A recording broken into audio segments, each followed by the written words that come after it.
자, 이재명 대통령 관련된 부동산 정책도 한번 좀 여쭤보겠습니다. 지금 SNS로 계속 이야기를 이재명 대통령이 하고 있어요. 네. 지난 주말에도 제가 알기로는 한 4번에서 5번 정도 올린 것 같고 그 전주에도 글을 계속 올렸습니다. 올리면서 계속 얘기를 하고 있어요. 이제 마지막 기회다. 다주택자 겨냥을 해서 이제 마지막 기회다. 그리고 저는 가장 좀 눈에 딱 띄었던 얘기가 이거 5,000p 코스피 5,000p 계곡 정비보다 훨씬 쉽고 중요한 일이다 이렇게 얘기를 했거든요. 이거 밤에 쓰신 것 같아요. 이런 거. 보통 보니까 예. 밤 11시 넘어서나 새벽 1시 혹은 아침 7시 7분 8분 요때 이렇게 올리시더라고요. 뭐 아침에 쓰는 것까지야 뭐 모르겠습니다. 밤에는 감정이 좀 더 도드라지죠. 연애 편지도 밤에 쓰면 안 되잖아요. 저는 그런 생각이 들어요. 찢어버려야 됩니다. 밤에 쓴 거는. 예. 이불킥 하잖아요. 이불킥 이걸 내가 왜 눌러서 보냈을까 뭐 이렇게 되는 술 먹고 건데. 쓰고 이러면. 그렇죠. 예. 5,000p. 그래서 대통령이 술 먹고 했다는 거 아닙니다. 그렇죠. 예. 우리는 그런 얘기를 하는 건 아니고 우리가 어떻게 알아. 5,000p 그리고 계곡 정비보다 훨씬 5,000p하고 계곡 정비가 같지 않죠. 그러니까 이렇게 이제 나열하는 그 예시의 어떤 수준이 너무 차이가 나고 그다음 표현이 너무 단정적이잖아요. 훨씬 쉽다. 아니, 이렇게 쉬웠으면 지금까지 왜 안 했을까라는 얘기들도 있어요. 이전의 대통령들은 뭐냐 이제 이렇게 되는 거에다가 여러 가지 얘기가 나오는 거예요. 그럼 다른 것도 해보시죠. 다른 것도 이렇게 나와요. 반발심이 나오니까 표현에 대해서는 저는 문제가 있다고 지적 안 할 수가 없죠. 대통령의 언어라고 보기는 어렵습니다. 자, 그리고 또 그러니까 아까 말씀하신 것처럼 진짜 5,000비 계곡 정비보다 훨씬 쉽고 중요하다면 그렇게 쉬운 걸 지금까지 왜 못했을까라는 생각도 드는 거고 말씀하신 건 전직 대통령들은 왜 못했나? 문재인 그렇죠. 전 대통령은 왜 못했나? 노무현 대통령 왜 못했나? 문재인 전 대통령은 가장 부동산과 관련해 가지고는 좀 할 말이 없는 대통령 중에 한 분이잖아요. 할 말 있을 수가 없죠. 예. 그러면 그분은 왜 못했나? 그런 생각이 드는 거죠. 거고 또 이재명 대통령도 이제 임기가 이제 7개월, 8개월이 네, 됐죠. 넘어섰는데 네. 이제 온전하게 이제 올해부터는 이재명 대통령의 임기인데 그럼 지금까지도 특별히 한 게 없잖아요. 그러니까 이 얘기는 이 문제를 굉장히 크게 보신다고 역으로 생각해야 될 걸로 봐요. 저는 이렇게 큰 문제가 아니면 굳이 이런 얘기를 할 필요가 없잖아요. 그냥 쉬운 거를 쉽다고 굳이 얘기를 하나 밤에 그 얘기를 안 하죠. 그래서 여기에 대한 의지를 표시하는 건 제가 잘 알겠는데 이런 식으로 표현을 하면은 코스피 5,000 계곡 정비랑 같이 물려요. 코스피 올라가는 거 전 굉장히 환영합니다. 근데 언제까지 이럴지는 모르잖아요. 그럼 이것도 꺼지고 예를 들어서 그런 여러 가지 경제 상황 우리가 통제할 수 없는 변수가 많은데 트럼프조차도 지금 텍사스에서 왕창 치고 막 이러는데 금값 막 올랐다 내렸다 하고 하는데 이런 얘기를 할 수가 있느냐. 주택인데 엄연히 사유재산이잖아요. 결론은 규제로 한다는 거 아니에요. 결론은 결론은 세금. 규제잖아요. 예, 그리고 세금. 그 전체가 규제예요. 그냥 내가 어떤 경제적인 자유활동을 함에 있어서 뭐가 걸려. 그게 다 규제죠. 넓은 의미에. 뭐 내가 집이 몇 채 있는 거에 따라서 내가 낼 수 있는 세금이 달라져. 이것도 규제고.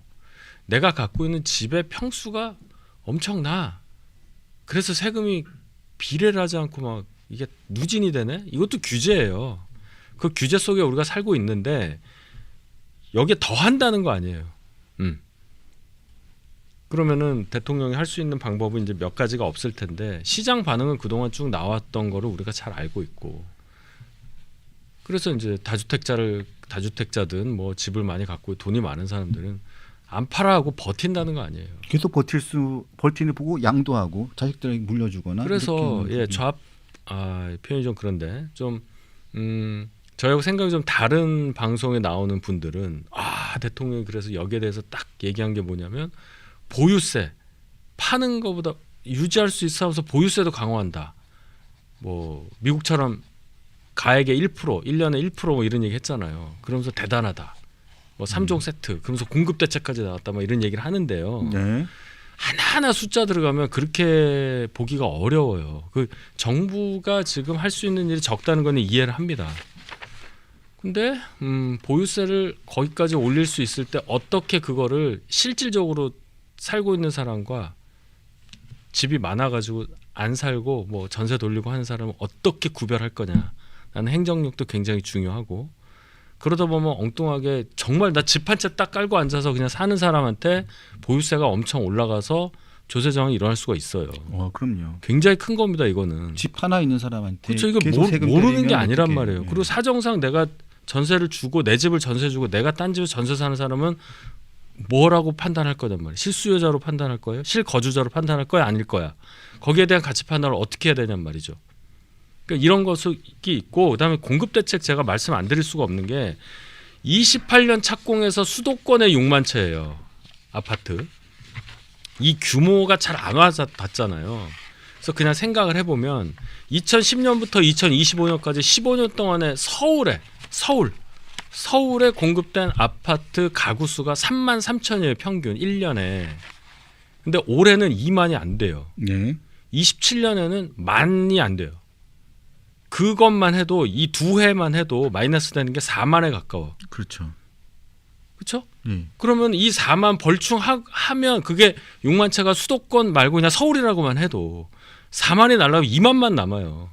이런 거 다 보면 이 공급 대책이 과연 저희랑 생각이 다른 분들이 열광을 할 만한 그런 신호를 줄 수 있는 시장에서 경제 참여자들이 신호로 받아들일 수 있는 파괴력이 있느냐.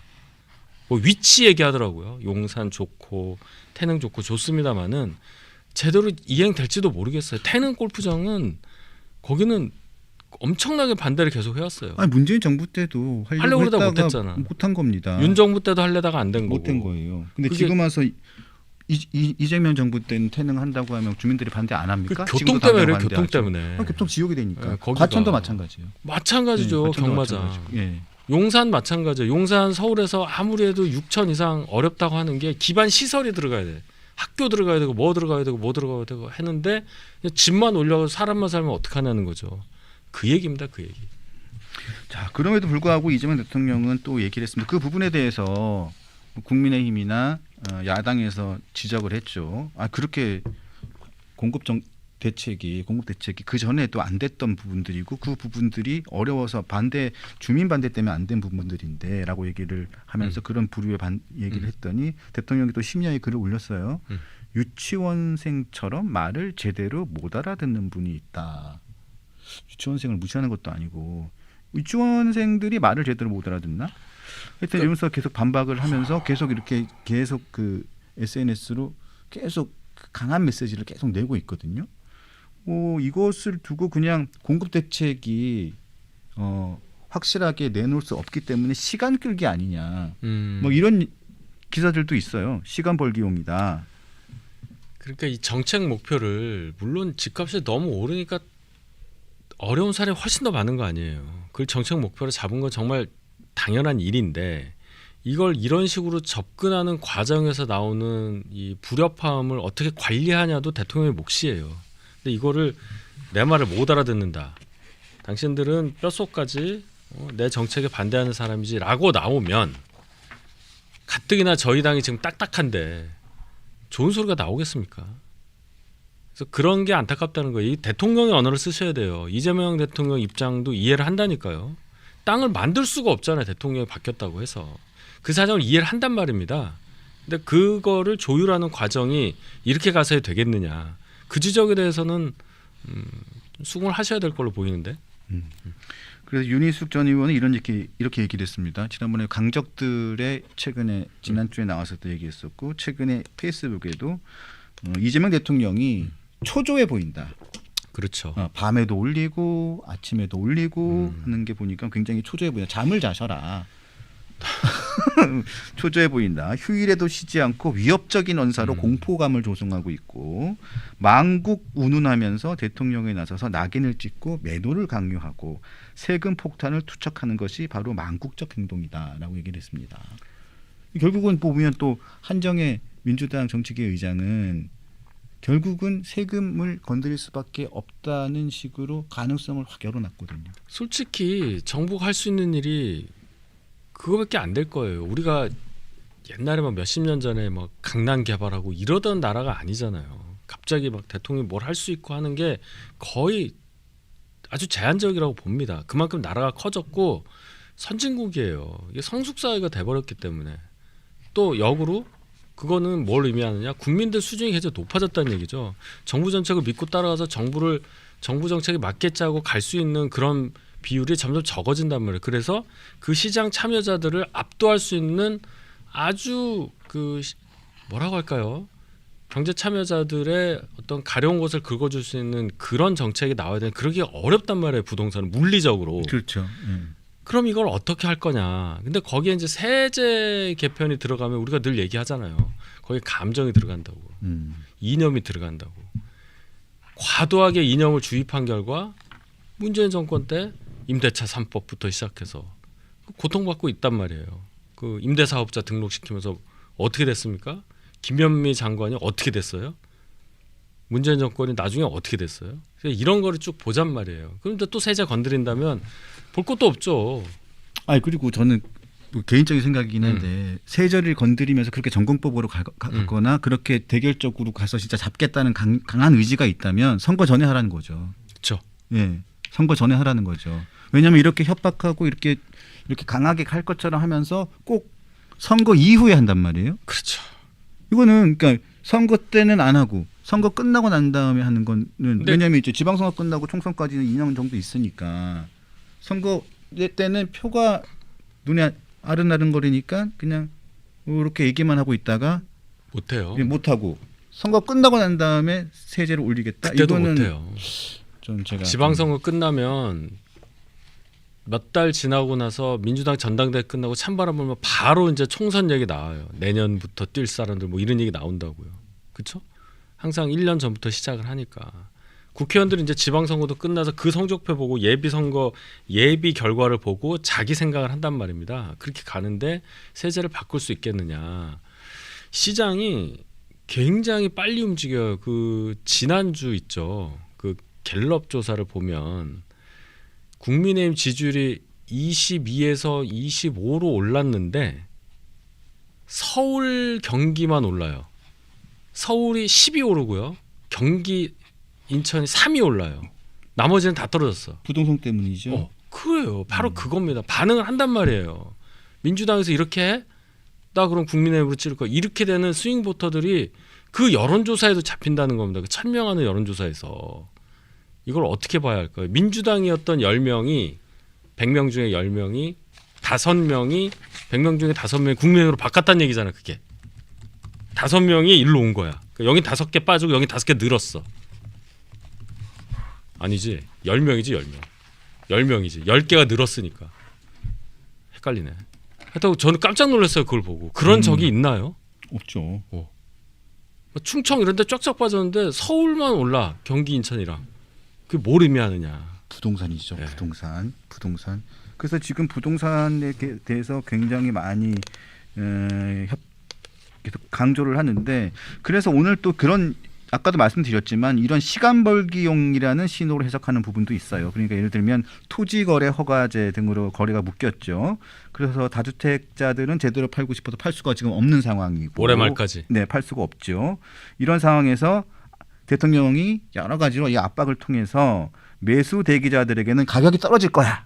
이렇게 기대를 심어서 시장을 관망국면으로 유도를 한다는 거죠. 그러니까 공급 대책이 빠르게 나올 수가 없기 때문에 수요를 이런 식으로 심리적으로 억제를 딱 시켜놓고 가격을 이렇게 살짝이라도 이렇게 좀 낮추는 효과를 보면서 본인이 부동산을 잡았다라는 착시 효과를 거래가 안 되니까 착시 효과를 이렇게 주려고 하는 게 아니냐라는 분석이 있더라 이거죠. 역으로 나오면 호가가 하나가 탁 튀면 그게 가격이에요. 한번 탁 튀어보시죠. 하나가 튀어버리면 하나 한번 튀어보세요.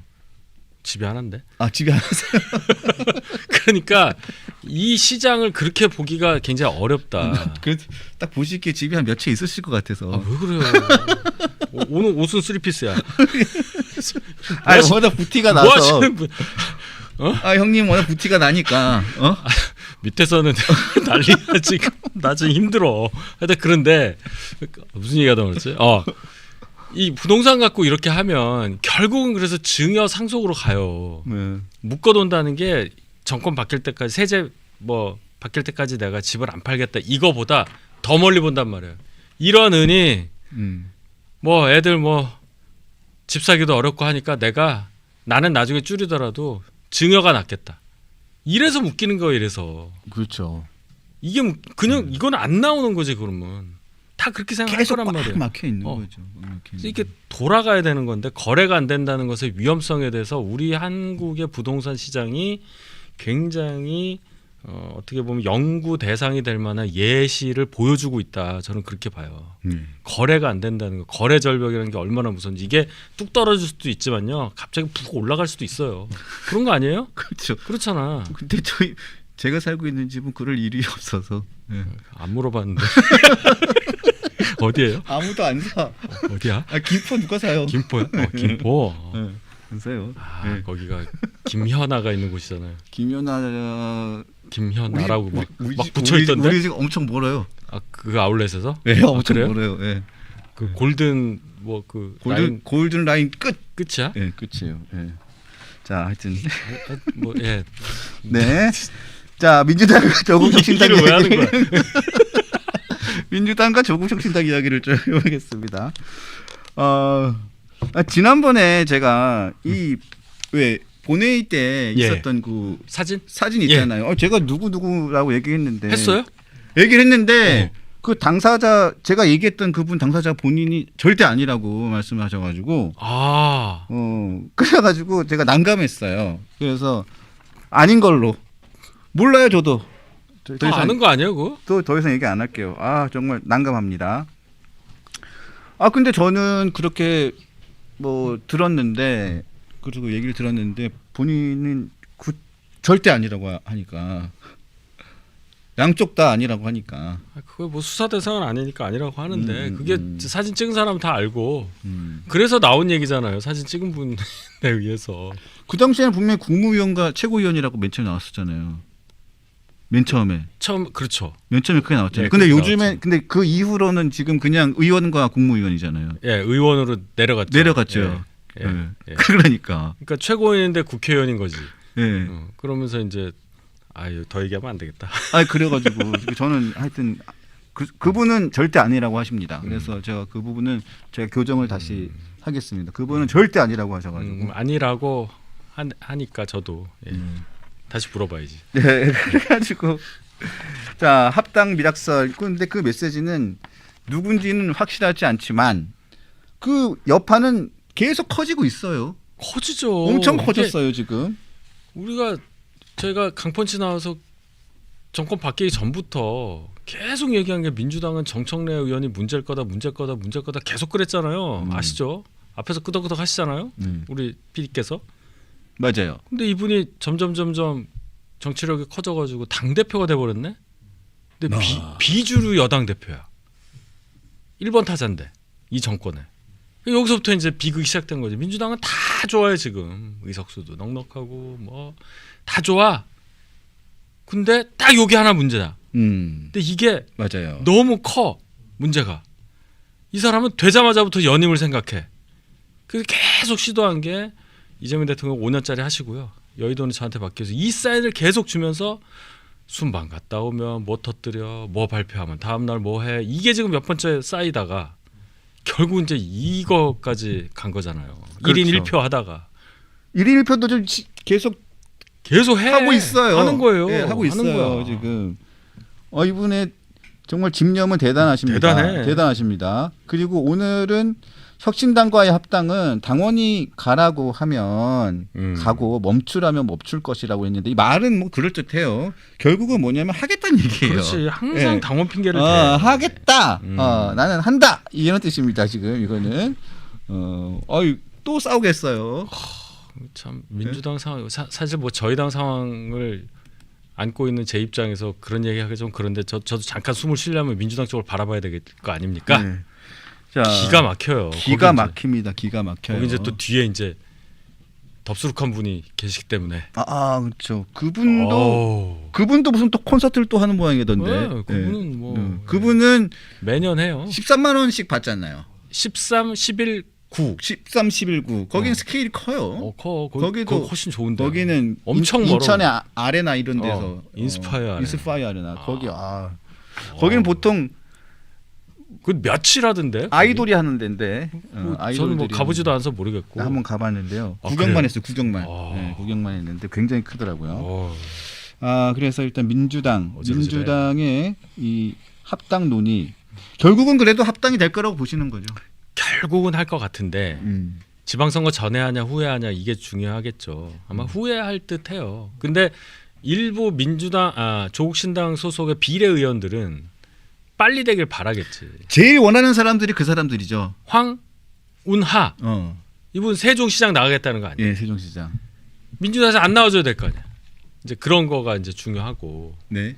또 이번에 이제 재보궐 때 어떻게 좀 연합 공천 비슷하게 해서 나가려고 하는 생각도 할 거 아니에요. 그렇죠, 하죠. 뭐 예를 들어 안산 뭐 이런데 뭐 그래서 민주당보다 더 민주당스럽게 그 하셨던 분이 계시니까 그런 분들. 네. 네. 왜? 아니, 우리 이제 전화 연결이 있어. 전화. 네.